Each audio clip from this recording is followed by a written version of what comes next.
So what I want to talk about really to get started today is really how it first. I want to start with this. If you were on the calls, we had 4 of them on business planning. We really tore apart the business planning workbook. We worked over mindset. We worked over execution. I just want to see if we can clear today with any thoughts, questions, comments, ahas, or specifically methods of use of the business plan workbook before we talk about what I want to talk about today. Okay, great. I wish you wouldn't all talk at once because it gets deafening in my ear. So, we'll move on. The one thing that I really wanted to start to talk about is today is December 2nd. We have 29 days left in the year. We have 31 more days from today before everybody goes back to work on January 2nd, give or take. Okay. So, and let's just say that we were going to all take maybe 10 days off. I'm probably taking more days off this December than I have in a while, only because of its 50th wedding anniversary for my wife's parents this month. And then, the kids come over for Christmas, then there's actual Christmas and, just a lot going on. But what I do know is that the activities I'm doing right now, and we all know this kind of sort of, we know it almost subconsciously, that the activities I'm doing right this minute are going to pay me in either January or February. And I was talking to a lady at lunch yesterday, and she was talking about how her goal was to close 20. She closed 16 in 2022, 16 closed transactions this year. And she's in an area where the average sale price is about $1 million, maybe a little more. So nobody's weeping for her that she only sold 16 houses and did about 17 million. However, because she happens to be a Mike Ferry coaching client. Mike Ferry's been really good, even in my career when I used to coach with him many, many years ago, on getting me to focus more on units instead of volume. Because he always said it doesn't matter about volume because where you are is your average sale price. And unless you're moving, you got it, right? And even if you started upgrading your price range in your area, you're still kind of stuck with your area. So he said, focus more on units. So I can remember when the first year that I hit 25 transactions, the first year that I hit 50 transactions, and I really hit kind of a ceiling and I couldn't get to 75. I got up to 71. So that next, right? So then that following year I hit 77. And the year after that, I did 102, 104, 104 units. That was 2002. And it was the first time that I exceeded $1 million in commission. Gross commission, of course, not what I took home. The reason I say that is this. The first thing I asked her, December 1st lunch yesterday, was, okay, so you said how many? And she said 25. I said, okay, let's just, for the sake of our discussion, make it 24. It's 2 a month. How many do you plan right now to have closed in January? And she said, well, right now I don't have anything closing in January. I said, what about February? She said, nothing. I go, this is the problem with starting to think about your goals in December. We're not in a business where, oh, I'll go work 3 hours and boom, I'll get a paycheck next week. No. So she said, I am working with 2 buyers that I intend to get into contract in the next week. This is what she said, that I intend to get into contract in the next week, and they will close in January. I said, there you go. Now you're talking. And I said, now it has to really be more about those buyers and what they want, not what you, because if we start thinking about our goals before what our true goals of our clients are, then we get this thing called commission breath. That's starts to really be scary when you need the deal worse than your clients need to buy. So, but she said, no, I've vetted them and I'm working really hard with them. I said, good. I said, now I gave her a challenge. She's been in the real estate industry by the end of this year will be 6 years. 2017 was her first year. She sold 6 houses in 2017 and only 1 in 2018. But when we did the math, she sold about 50 homes total in her 6 years. So I challenged her. And the challenge was that she had to speak to every one of them before December 31st. Really? So she goes, she did. We started going. I said, do you remember, like right there at lunch? I said, do you remember the very first person you sold a house to? She goes, yes, I talked to him 2 weeks ago. I go, great. And I go, what was the occasion? She goes, we actually have become pretty good friends and we talk pretty regularly. I go, number two, do you remember number two? Like when you're only 6 or 7 years in and your first year you sold 6 homes, it's not that hard to remember. If you ask me when I sold my very first home in I think it was September or October of 1980, yeah, I'm going to have a little trouble. But the fact that she took that challenge, this is a 38-year-old woman, her husband is 40, they have a 10-year-old and 7-year-old twins, and they own 13 investment properties already in San Jose, California, where the average sale price is 1.1, 1.2. Now, why do I say that? This woman, I said, are you at the point now where if you sell a house or don't sell a house, she's 38 years old, let me remind you, that you're not panicked about money? She goes, yep, already. How cool is that, right? Then I started talking to her about exit plans. And she goes, well, I'm not ready to retire. I said, I didn't say anything about retirement. I said, setting up an exit plan. We all talk about getting into this business, but how many of us really talk about how we're getting out of this business, right? And we don't. But that's the business. That's the purpose of the business plan and behind it. Now, when we're looking at what's going on in the market and there's people who are delivering such horrendously bad news, it scares the crap out of me. Yesterday morning, I was a guest speaker on a Silicon Valley Association of Realtors meeting that they have once every couple of weeks. And they do it mostly by Zoom now. They used to be in person. And there's a lady from the MLS doing the statistics. And she showed that the average sale price in Santa Clara County, average list to sale price was 101%. 101%. And people were complaining about the market. I'm like, what the hell? Still, after 8 months of high interest rates, the average list to sale price was 101. Have days on the markets gone up? Yes. On average, they've gone up. Amount of inventory, meaning number of months of inventory, yes, gone up. But everything in the last 3 weeks, to everyone I've spoken to, and I'm talking like Selena coaches all over the United States and Canada, I coach all over the United States and Canada, to all the people we've talked to, people are saying we're seeing an uptick in activity, a lot of activity. And you could say, oh, because the interest rate dropped 3/8 of a point last week or week before, you could say, oh, people are finally getting their head out of their butt, whatever you want to say. The fact is, we are going to be that. The head of Workman Coaching, Viral Workman today, said something today that almost made me mad. And then I realized it's his company. He's got to say it. He said, what kind of energy are you coaches bringing to your coaching call? He actually said, take a 5-hour energy drink before you get on your coaching call. I almost spit up my coffee. I don't drink coffee, but I almost spit up what I was drinking. And I thought, I bring the house down when I do a coaching call. But I realized he has 100 coaches and he's not talking directly to me. He's talking to all of us. But why am I bringing that up with us? Is like, that's truth about us and this marketplace. If we're walking around going, or are we walking around going, it's a great freaking market. The real estate market is unfreaking believable. Now, I used to do classes all over the United States for Keller Williams where I would say, when someone asks you about the real estate market, this was specifically 2008, 2009, 2010, I'd say, remember to answer with one word, unbelievable. And then keep your mouth shut.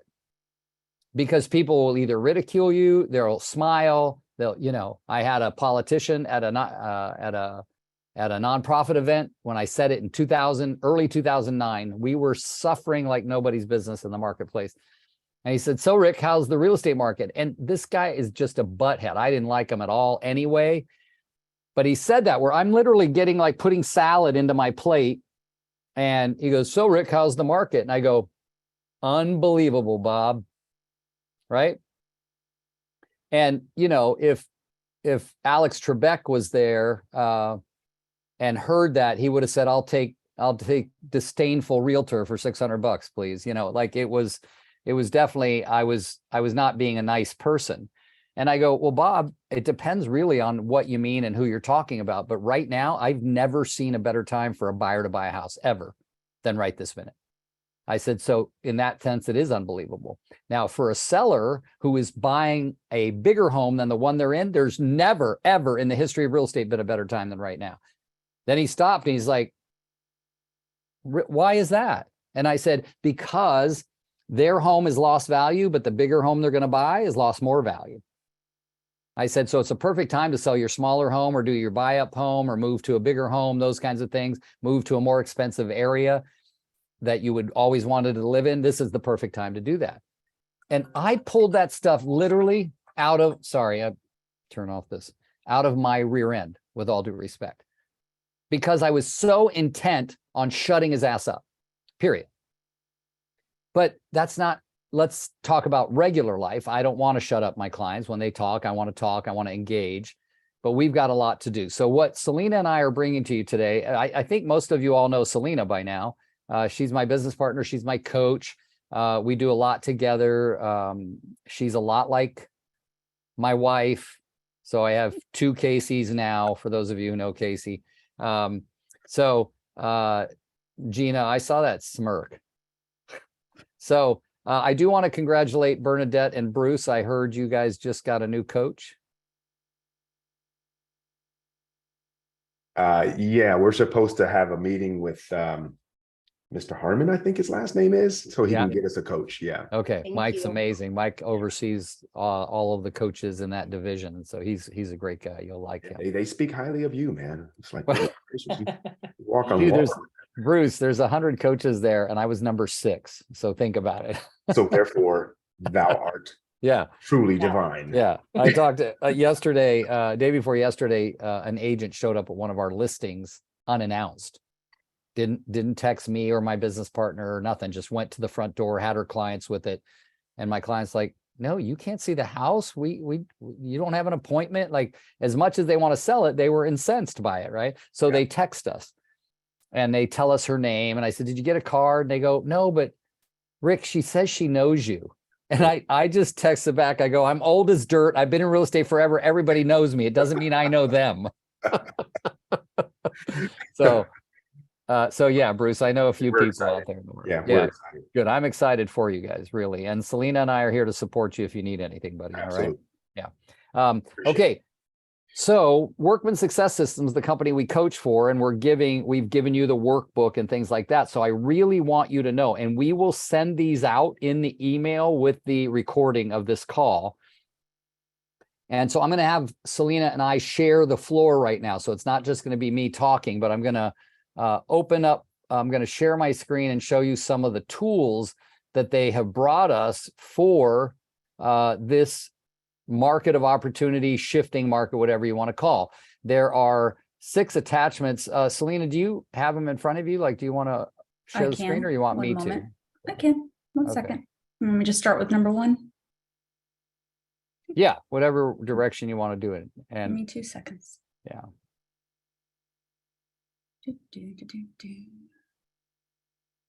Okay, we just had Connecticut in the house join us. We had Anthony from Pennsylvania just join us. So we're just getting started on some new stuff, gentlemen. So thank you for popping in.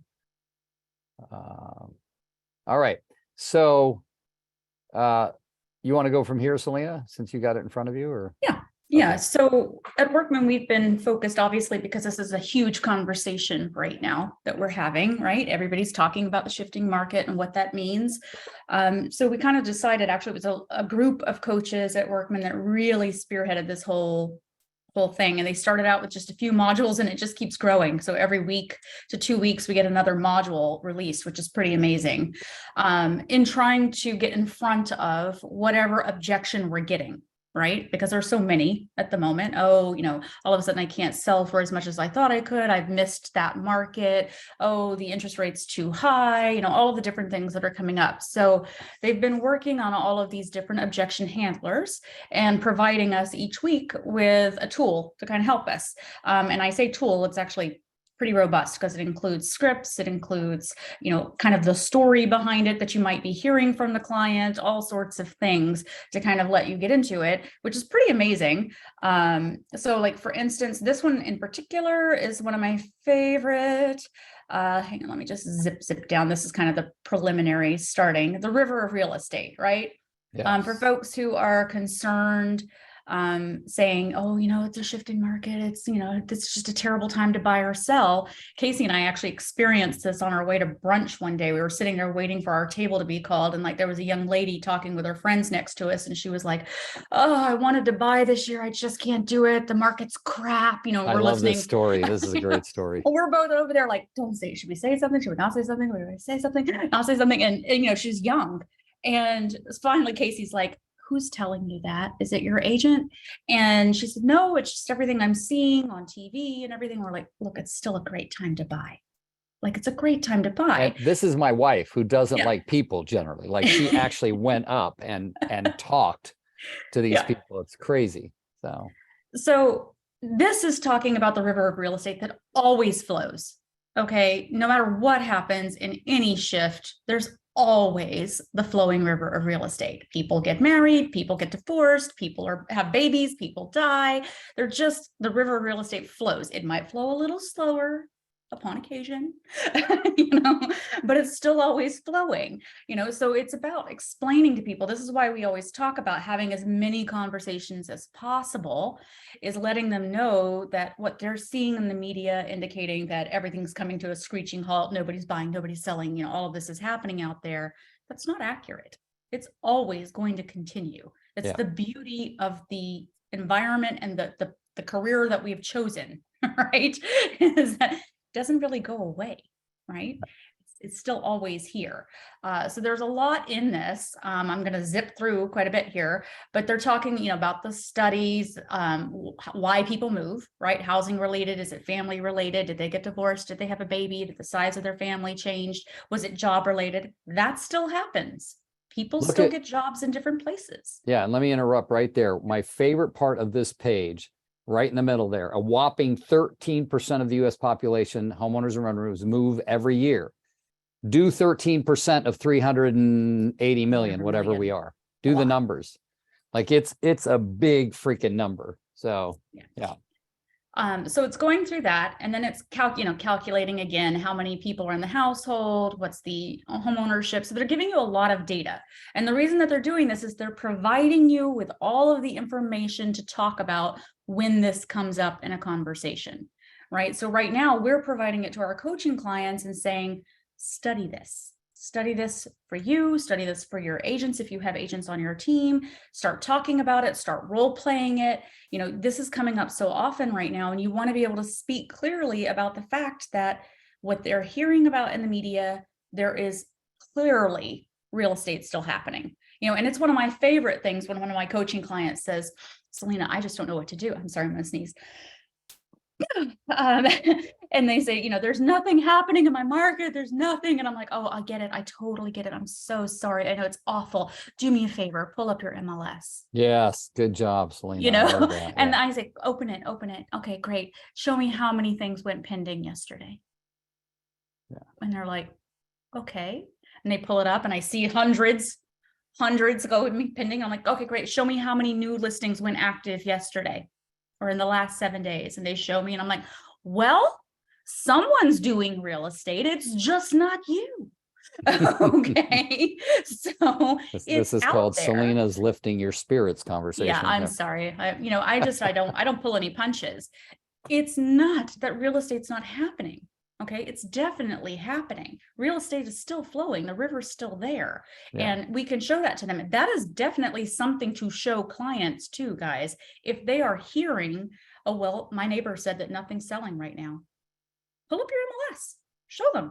Show them in the same school zone how many houses went into contract in the last 14 days and say, well, Mr. and Mrs. Seller, I would have to argue that point. I can show you that this many houses in your school zone went into contract in the last 14 days. Obviously, things are still selling. So maybe it is a good time for you to sell, right? Give them data, because right now all they're getting is outside forces telling them things.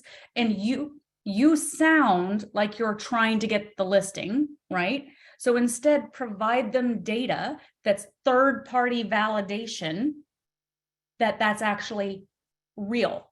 It's possible. It's not commission breath. This is real data that you can show them on a piece of paper that, yes, it's actually still happening. I want to show you this. So there's a lot in here. I'm telling you, there's a lot in here. Yeah. But you'll see like they're calculating the population, and then there are worksheets like what's the total population of your market area? Divide that by the number of people in the household, multiply that. And this will tell you exactly how many owner occupied homes and what, you know, what the turnover rate is, right? We know on average, people will move out of their homes at approximately 7 to 8 years.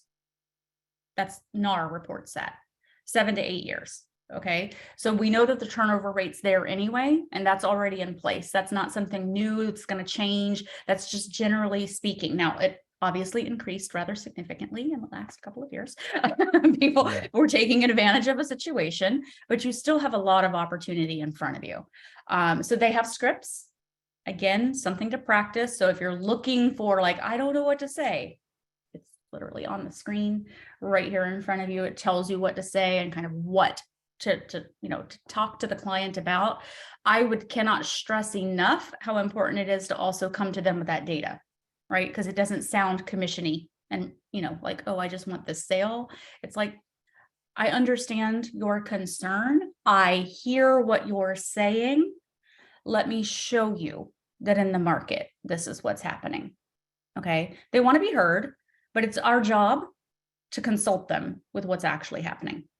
That's that is what we need to be focused on. There's just a lot of stuff out there telling them something different. The media is not here to help us sell houses. The media is here to sell like commercials and fear. Okay, that's what they're here for. So there's some assignments that talk about like what to do and how often to practice and things like that. Probably my next favorite one is the interest rate offset system. There's so many good ones here, guys. Yeah, this is the one we could focus on a little bit because You want to do this one? Okay. Yeah, just so obviously you're probably hearing this. I mean, you can raise your hand. I only see a couple of your faces, but you're probably hearing about, oh, well, I can't afford to buy right now because the interest rate's too high. Anyone hear that? Yeah, no? Yeah. Yeah, it's pretty common right now. So this one's pretty cool. This is really talking, that's obviously a threat in our marketplace. People freaked out. The interest rate went up, right? They're thinking, I can't afford to buy anymore. And they're looking at it as like, oh, I should wait. I should wait, right? So in going into this one is so fascinating to me. Hang on, I'm going to zip down here a little bit. There is a script. You know what, Rick? I'm just going to skip to the actual calculator. Yeah, do that. Like that'd be exciting for everybody. My favorite thing here. 1 second, guys. Let me just zip out of this. It's going to move slow because I have 9,000 tabs open. Hang on. Give me 1 second. This is about taking that nebulous number that's in their head, right? Because none of them have sat down and done the math on what they can afford with the interest rate change.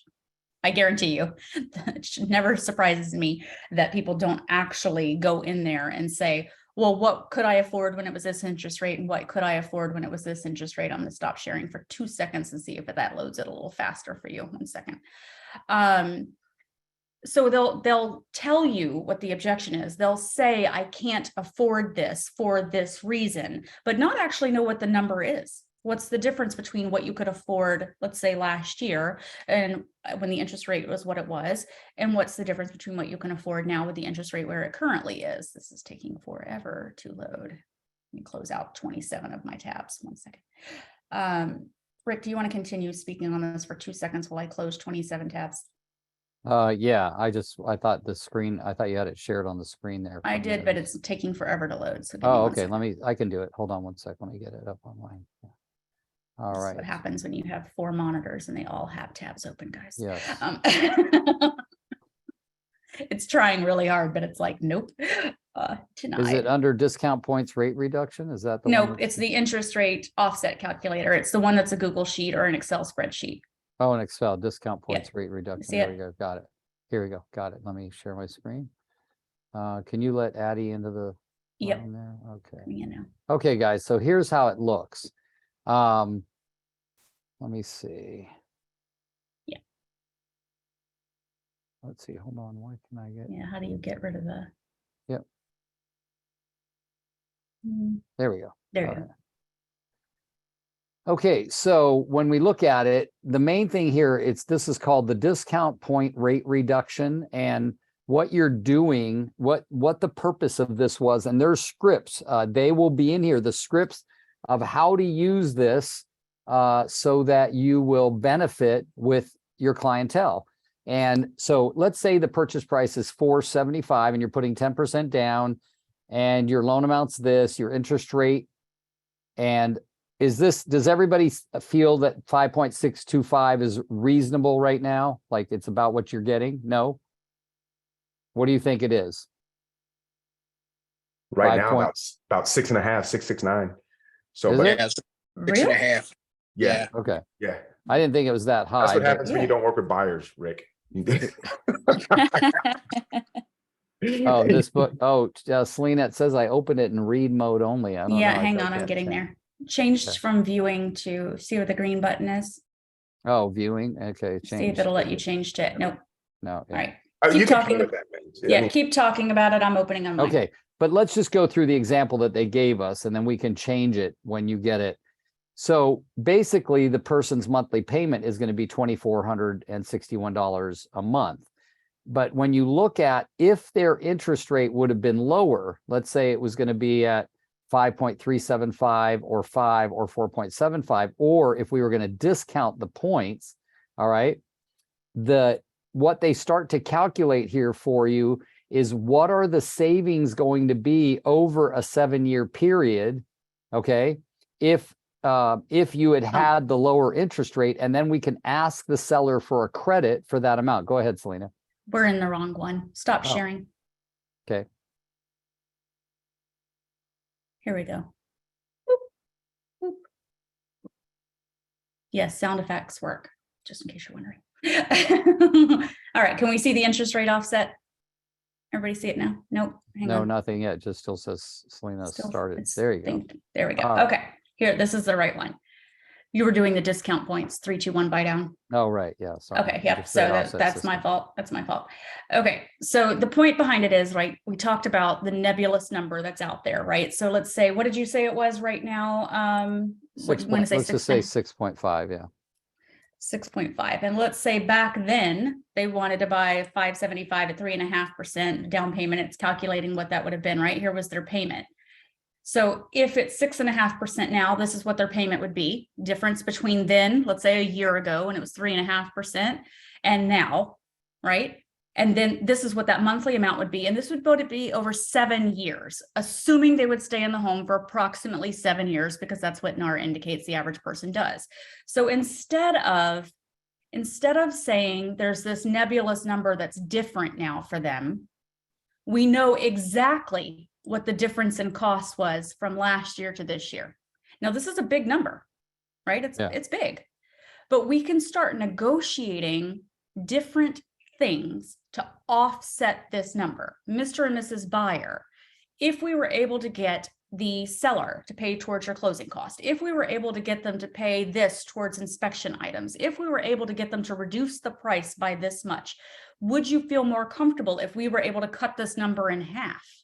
Like if it was $40,000, right? So obviously the higher price point that you get, this number changes, right? Let's say it's a 1.2 million, right? Okay, so now we're starting to negotiate more. So now we have a number we're working towards versus a nebulous number that they didn't know previously. They just know the interest rate was so much lower then. Well, And and so much higher. let's be honest, 3.68 hasn't really been around since 2021. At the beginning of this year, it was mostly so right around what was it? 4. Let's just say 4. 4.25. Yeah, so Yeah. let's say 4, even 4.5. Even if it's Yeah. somebody who was really looking not that long ago, right? So Yeah. the number starts to change, but now we know exactly what the number is for them. Yeah. So now, and let's be real, guys, sellers are being a little easier than they were, right? We couldn't negotiate a darn thing a year ago. Like not a thing. How did the Now- purchase price? Did you take the purchase price up I to did. 1.2? Yeah, I Oh, did, just okay. to see what it would look like. All right. So this is they're not taking the time to pull up 2 mortgage calculators on their computer and say, this is what it would have been if I bought last year, and this is what it would be if I bought now. They don't know what that number is. They have Right. no idea. They just know it feels big. Like, what if we could actually speak to the number? right? What if we said, let's really talk about your number? And let's talk about what could we potentially do. Again, changing the number here and saying $600,000 house. If we're $60,000 off from where you would have been last year to where you are now, and this is what your average monthly cost is going to be extra per month. Let's talk about how do we get this number down? Do we lower? Maybe we buy a house that's a little less expensive, right? And we negotiate something towards your purchase price. Like there's a lot more that we can do now that we couldn't do a year ago. A lot more. Yeah. Sellers are throwing in a lot of extra things that they weren't willing to throw in before. But now defining the number for them gives them somewhere to start versus that place where they were before, where it was just total place of fear and pushing away from it, right? They were just, oh, it's just this big number. I don't know what it is. So I'm just not even going to move forward. Right? We all do that. Yeah. Like, ooh, you know. So this is one of my favorite tools because I just think it gives us so much more clarity on like, how can we get you closer to the number, right? $30,000 isn't that hard to get to when you're negotiating things in an inspection, depending on the house, right? Negotiating closing cost, things like that. It's not that far. What if we could cut that $60,000 in half for you, Mr. and Mrs. Buyer? Would that make you more comfortable with moving forward? Yeah. Great points. And let me address Amanda. First of all, these will all be sent out to all of you in the email where we send out the recording. And Cindy, you are absolutely right. Cindy Shelton, when you said the price is lower than last year and you're not paying over list price, that is another bonus. And bringing that to a buyer's attention is necessary, right? A lot of times when I didn't get taught this, and very rarely will I tell you, honestly, very rarely have I thought of something on my own in my 42 years of real estate. I've always learned from somebody else or stood on the shoulders of giants or copied people's, like I learned a Mike Ferry script probably 1989 or so, 1990, about talking to people that had expired listings. And part of that script was if you had sold, like you're talking to somebody who's listing it expired, or if I'm talking to somebody who's decided to take their home off the market that I'm representing, like they're saying, let's just take the home off the market. I'll go, can I ask you again, do you remember when we talked before I put your home on the market, I asked you why you were selling? And you said that you were selling because you want to move to Houston to be closer to your grandkids. And they say, yeah. And I go, instead of reducing the price, you're electing to take your home off the market. Can I just ask you, what are you telling the grandkids now? Right. And what that's called is finding the pain and sticking your finger in it. So a lot of what we're giving the shift program is not just about the tool, but it's about the script that goes with the tool. And that's all in these books that we're going to send you, in these workbooks. And Cindy, what you said is brilliant because that is one of it. And they might say, so one of the things I was getting to that I used to learn to say, or I taught myself to say is, can I ask, I love that you're so excited about buying. What brought you to buying right now as opposed to sometime in the past? And they've said, I've had people say, oh, well, the market was too crazy, so we just decided to wait. And now the timing's perfect. We put aside more, whatever it is. And then knowing that, you use that one thing about why they decided to buy now as ammunition when you say, the fact is you were a genius when you said now's the right time to buy, because you're not paying over asking price. You are getting concessions. So you're saving overall much, much more just from the fact that you're not going to pay over asking just to win the value. So anyway, Bruce, go ahead, buddy. Bruce. It's always a good time to buy. Just depends on your situation. Like I had in a meeting, not a meeting, but a video I put out there. It's like, it's still a good time to buy, just not for the same reasons you had 6 months ago or 18 months ago. Before, you had to buy the house because you knew that the house was going to increase in value overnight. Now it's a good time to buy because people aren't out there shopping because they're afraid. They're like they said, they're listening to what media is saying and getting scared from the real truth. And but again, less competition, prices are lower. They just don't see that. Yeah. But it's always a good time to buy. And I just think we have to show that and tell people a little bit more forcefully without being forcefully telling people at the same time. Yeah. Well, Bruce, we were just talking about this morning on our workman call where all of us coaches were on together. There has to be some level of urgency because right now, as Rick was mentioning, I was coaching all week and most of the markets that I coach in were all saying, wow, we don't know what's happening, but buyers are really starting to get back into the swing of things. They're really coming forward, right? Because we're having these conversations about this is still a great time to buy. There's less competition in the marketplace right now. We have a finite amount of time that is going to be the case. Right. There's going to be a time where everyone starts hearing that message and then the market gets full of buyers again. And then because we'll they're have all less being- housing. Yep. We'll have the Yes. same problem.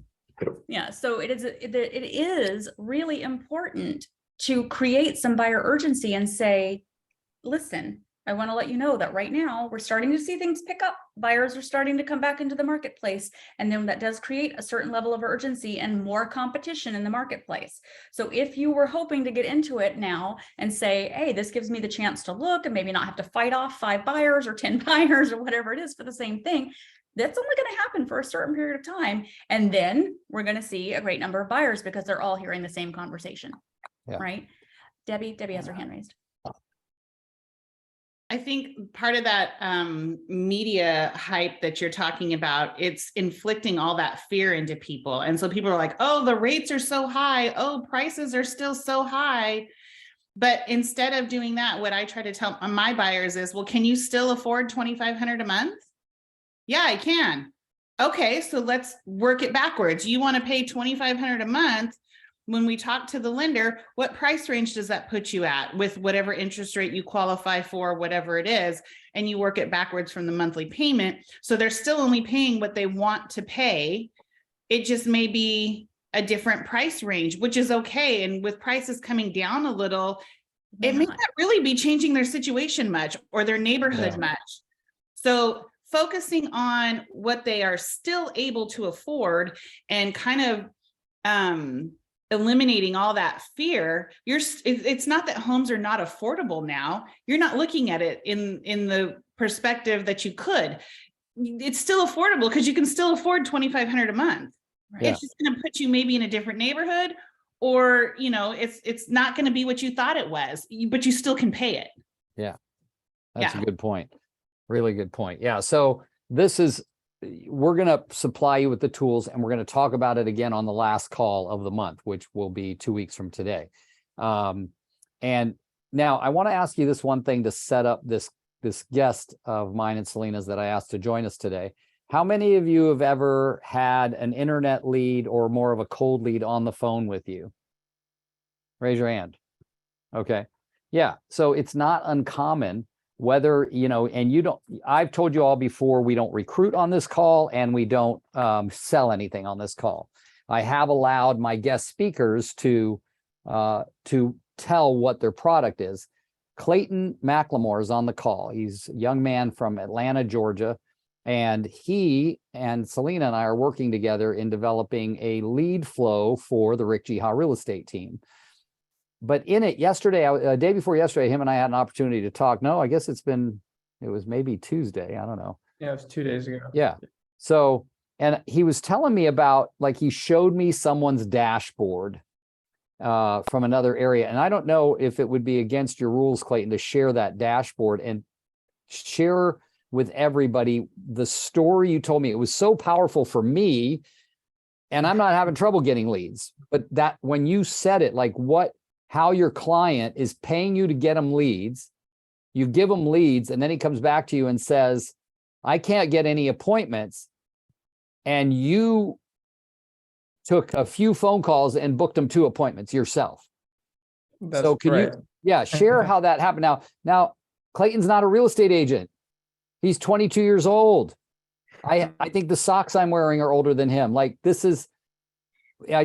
I introduced him to Selena, I said, this is the smartest man I've ever met in my life. Right. So, but when he said this part to me, I said, you got to be a guest on the call. And yes, would I love for you guys to reach out to Clayton and check out his services. It's amazing to me. It's probably the best product I've ever seen in the way of lead flow, ISAs, accountability, all kinds of things. And working with your existing CRM, et cetera. So Clayton, go ahead, do what you need to do. My screen is okay to share if you want to tell everybody what happened. Perfect. Yeah. Hey guys, how's everyone doing? Thanks Rick for having me on the call, Selena as well. My name is Clayton, and as Rick mentioned, I'm based out of Atlanta. I own a lead generation company called Top Agents Academy, and we work with real estate teams, real estate agents all over the states on lead generation and actually booking in and closing appointments and getting deals closed. So as Rick was mentioning, I had an agent that I do lead generation for, and he's actually in Alabama. He's a newer agent, and you can come in and get people leads all day long, but at the end of the day, it's ultimately up to the agent and how well they are at converting those online leads into appointments, and at the end of the day, closing those leads. So one of the things we focus on is giving our agents and teams the tools that they need in order to make sure that they're converting their leads at a higher conversion rate, and actually giving them the tools and the right messages to be sending people. We also have automations in place. And so I can go ahead and share my screen here. Yeah. And show you. Let's see here. Can everyone see my screen? Yeah. Okay, perfect. So when we go in and work with someone, we are usually running different types of campaigns, whether that's buyers, whether that's sellers, it doesn't really matter. It really depends on what the agent is looking for. And typically, if you're a newer agent or on a smaller budget, we recommend going with buyers, especially if you have a lot of people to give leads to, because they're a lot more affordable. With that being said, a lot of times those buyers are also selling a property. And that's one of the questions that we ask. So here's a dashboard of one of my clients. This is about a week ago from a campaign that we ran. And one of the things that we strongly believe in is qualifying the leads. And a lot of companies will come in and just try to get the lowest cost per lead rather than qualifying those leads. So this is a spreadsheet from his leads. You can see here some of the questions that we're asking. Are you just browsing? Are you looking to buy? How soon are you looking to buy a home? Do you currently own or rent? First name, last name, email, phone number. And all of this is automatically getting populated into a CRM. We have automation set up in place, but he also gets a list of this because sometimes it's agents prefer kind of just looking at the spreadsheet and going ahead and calling everybody down the line as well. So he came back to me a couple of days ago and he said, "Hey Clayton, I'm having some issues getting some appointments booked with these leads. A lot of them are saying just browsing, or hey, I was just looking. I'm not really wanting to be bothered or anything like that." And so I decided to go ahead into his CRM, which we actually have our own CRM software as well. So go into his CRM and actually manage some of the conversations and see what we could do. So there's a specific lady, her name was Ladoria. And when someone comes in, one of our ads is 30 new homes available in specific city or whatever area they want to be focused on farming. And she signed up and she said she's just browsing. All right, she put just browsing. She said she was looking for 2 to 4 months and she currently owns a property. Now, when we sent her that automation, we said, hey, my name's Jake. I'm over in this area. Saw you're looking for some homes. Would you like me to send you some homes that are available in the area? And she said, hey, Jake, not interested right now. I'm just browsing, but thank you for your time. So one of the things that we coach is actually understanding what people are, what are they putting in their forms, right? So I went and took a look at her notes and I can see, okay, she put just browsing, but she put 2 to 4 months. Well, we have different options. She could have put 4 months plus, she could have put 8 months, she could have put a year, right? So that tells me that there is some type of urgency with what she is actually putting in. We just have to understand why she put 2 to 4 months and why she's not ready right now. So a huge part of getting these online leads to convert is actually treating them like they're a real person. What is going on in their life? What are they actually, what's their pain point? What's something they're waiting on? So I asked her and I said, hey, Ladoria, no worries. Well, if you were looking for a home right now, what would you be looking for? Or what are the things that are important to you? Just so I can write it down in my notes in case we talk later down the line. Now, that's a really important question because that question right there goes in and says, hey, look, let's just hypothetically say we're looking for a home. All right, if we're looking for a home right now, what would you want? And she started talking. She said, I want a 3-bed, I want a 2-bath, this is my price point, all this stuff. And then, she's giving me now what she's looking for. Now I have to understand why is she waiting? So I said, what is, are you waiting on something first before you start taking a look at homes? And she said, honestly, I don't know what area I want to move in. And so I said, okay, what areas are you stuck in between? And she tells me what area she's stuck in between. And then I go, okay, well, if we're able to find that particular things that you're looking for at this price point in this area, when would you be looking to move? And she said within 30 to 60 days. So all of a sudden we took this lead that says, hey, I'm just browsing, into her saying, hey, can we talk Friday at 11 o'clock in the morning?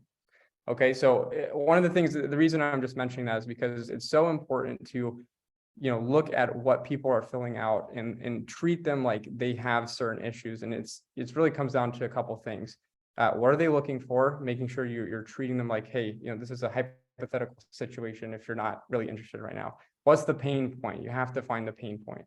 Like Rick was talking about, you have to find the pain point. You also have to press it a little bit.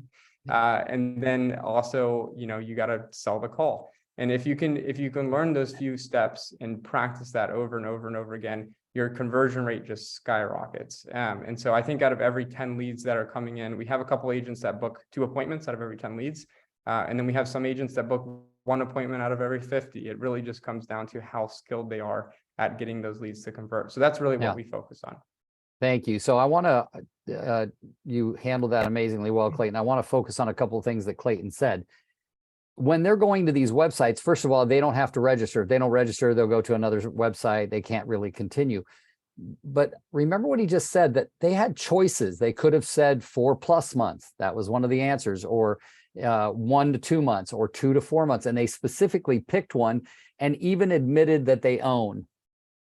Well, if they already own and they're going to buy in 2 to 4 months, what do you have? You have a seller and a buyer, right? And you don't know where they own, obviously. So, but you could still, even if they owned outside of the area, you could probably still get a referral fee out of it. But there's so much to be said about us, where we are in the moment that we're about to make that call. And we talked about it. I talked about it at the beginning of this call when I said, Viral got on the call today and said, you better be bringing your energy to your coaching calls. And I'm like, what? Of course I'm bringing my energy. I'm bringing my energy every time I talk to a client. I even sometimes when I'm about to call a client, I have to stop and take a deep breath because I don't really want to talk to them about the fact that, we're going to ask them for $100,000 price reduction. Like we did the other night on one of our listings. Like you got to get up for that. Like you got to really be upbeat, not go, well, your house is $100,000 overpriced. And I don't know if you're not going to lower it, then, nothing I can do. That's not how we handle it. And even Shauna, my business partner, was on the call today, and she said on a call with me yesterday day before yesterday to get $100,000 price reduction on another listing. And we shared our screen with the customers, and they're like, yeah, we're not going to reduce the price $100,000, and we don't care. We're just going to keep it on the market until it expires. And if we get something great, we don't. We love you guys. They said that. We love you guys. You're hardworking. You stay in contact with us. We're never going to use any other realtor, but for us to have our plans, we got to get close to this number. And if we don't, we got to reconsider our plans, and we'll do that. No worries. Like they were so cool, but we came to that call with energy, enthusiasm, and more than anything, knowledge. Clayton doesn't sell real estate for a living. And yes, he's a lead generation supplier, but he's not the one who has to get on the call. But to prove to his client, he got on the call. And where did he deduce these questions from that he asked? Right out of what they answered. It wasn't like he was reading their freaking mind. He was reading what they wrote. And so that's the brilliance of it. We talk to people all the time. Selena and I and Workman Success Systems, the company we coach for, preach something called the ABCs of lead management, right? If you're buying now, you're an A. It means you should have an appointment, get them out to show them a house. That's an A. A B is in the next 30 days. I think, is it 30 or 30 to 60? Yeah. And then a C is anything more than that, right? Go ahead, Clayton, just jump right in, buddy. Yeah, one other thing I wanted to mention is one of the reasons that we're able to sustain that long-term as well is all the information that you collect on those leads are things that you can leverage later down the line. So even if the lead is coming in saying, hey, we're just browsing, and the conversation, at some point fizzles out and you don't ever book an appointment. Well, as long as you get a couple of things, maybe time frame, maybe the pain point, right? We're leveraging our note sections like crazy. I mean, every time we get any information from someone, it's going right into that note section. And that way, every time we get a note, we add all the agents add a task inside their CRM, and they say, okay, look, they're waiting on someone to move, or, someone passed away and they're relocating and this is what's taking place, right? Whatever their information they're sharing with you. Everything that's coming through is added as a note. And I think I've been into 100 CRMs, and note section is the most under leveraged section out of anybody's CRM. No, I rarely see people consistently taking time to add notes on every single person they speak to, no matter what they tell them, right? And all you gotta do is you copy it, you paste it into the note section, you save it, and then you say add task for 3 months later, give them a call, right? As long as you do that with every single lead, you'll get pretty busy, okay? And all these leads you'll have, hey, John, I'm calling from 3 months ago. I know that you said your husband's doing this, and just checking up, seeing how that's going. No other agent has that information on them. Yeah. Right. So that's going to make you stand out tremendously. And I guarantee you, if you're consistent with that over time, you will just see an absolute increase in your sales volume. So. Yeah. Absolutely. Thank you. And Clayton, would you put your information in the chat box right Sure. now for anybody that might want to reach out to you? Again, guys, Clayton didn't come on to sell. I was just so taken by his story that I wanted to share it with you in light of the fact that what we're talking about today is today's December 2nd. Could we get 1 or maybe 2 transactions into contract before the end of the year? And yes, even with all the things you want to do with family, loved ones, take time off, relax, run from people, you still could make time to make a difference in what checks you could create for January and February if we're using the tools that we're going to supply you. And I'm not going to wait till a week from now to send out this recording and this stuff. We will send it out sometime between now and Monday, maybe Tuesday at the latest, so that you're ready for the second and final call of the year, and that you have all the tools that we're giving you. We'll put Clayton's information back into that email again, so that all the people that weren't on the call that watched the recording can have the same things we all got today. We got maybe 1 or 2 minutes for questions, comments, thoughts, ahas, or execution issues in executing what you want to be your goals and dreams. Hi, yes, I would love to ask a question. This is Betty. Yeah, Betty. And who's the question for, me or for This is Clayton? For Clayton. Clayton, I just got a lead and he lives in New York. I'm in California. He lives in New York. He wants to look at 3 separate communities in 3 separate counties. Okay. Or I should say maybe multiple communities in separate counties. He said he's not ready for 2 to 3 years. Wow. I really, and this is a referral source that I'm on. So I want to make sure that if they're shopping me, to make sure that I'm saying the right things and stuff like that I'm not saying anything negative. But I really don't want to invest an hour and a half or 2 hours of my time to show somebody that's not ready to make an offer. He said he was going to be in California. I don't know where he's going to start in California.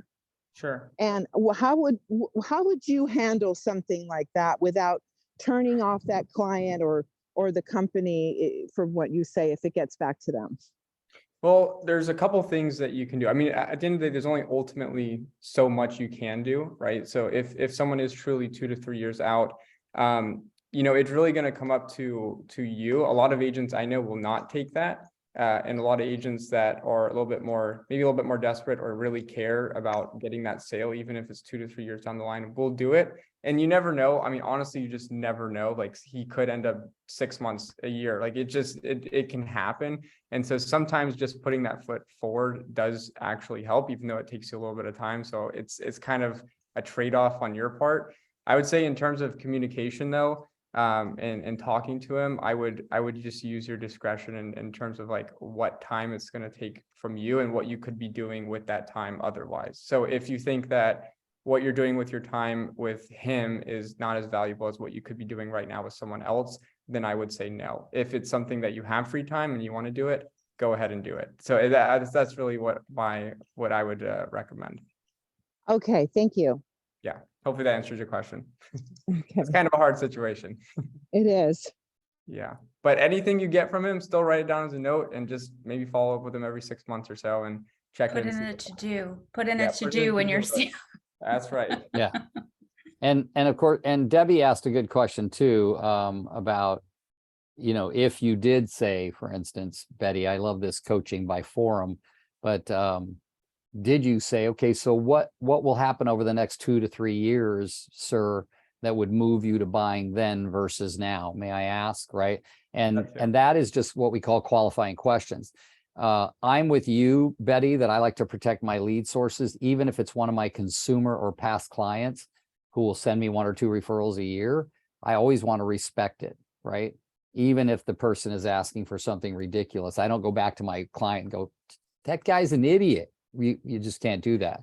And I say that sometimes a 30 to 45 minute investment of time, and if it were me, what I would say is, how about this? Since you're not ready to buy for 2 to 3 years, what I'd love to do is just sit down, maybe at a Starbucks, maybe in my office, and I have a great monitor there where we'll go through what's available in each of the different counties, and we can do it much quicker than me driving you around. Then if something really catches your interest, we can maybe go look at 1 or 2, but that will be the best use of your valuable time. I don't say mine, but I mean mine. I always say your valuable time. And it might be a way to do it, especially with the technology we have today with virtual tours and drones and video walkthroughs and stuff like that. So that was a great question, Betty. Way to get everybody involved. Thank you. He's Thank you. coming, he's coming in from New York though, correct? Yeah. So he's making some commitments right there, Bruce. That's a Coming pretty out there big. to you, he's making a huge commitment. I would just be, in my opinion, be very forward with him, be very forthcoming, and letting him know everything that we have to go through. Putting all the chips on the table and, really checking out his motivation and his why. And again, guy could move his date up. Yeah. Yeah, he's visiting family for the holidays. I'm sorry. He's visiting family So for the he got there holidays. anyway. Yeah. Okay. Yeah, so definitely find out his motivation for why he's thinking 2 to 3 years is the prime time to move. So he's vacationing. So he's got all the time in the world right now. Yeah. Thank you. Got it. All right. Well, we are at 10 o'clock. I definitely want to thank Clayton. I want to thank him very much for being willing on a short notice, just a couple of days ago, deciding that he would jump on the call. Selena, as usual, I can never thank you enough for your hard work and for your preparation. Selena's always looking at 4 monitors. I'm struggling just to keep my eyes on this little laptop I've got. So we'll be working on that over throughout the Christmas holiday too. Yeah, so look, here's what we got coming up 2 weeks from today, the last call of the year. And we're pretty excited about, I'm not gonna, yes, I'll probably spend some time saying I hope you all have a great holiday, but really the role here on these Free Friday coaching calls is to really, help you make a great difference in your business going forward. And yeah, I want you to stop and have some fun, but look, life is going to go on. You're still going to have your bills. You're still going to have things to do. So thank you very much for being on. We'll see you 2 weeks from today, and we'll be sending out the email at the beginning of the week. Bye, everybody. Bye. Thanks, Rick.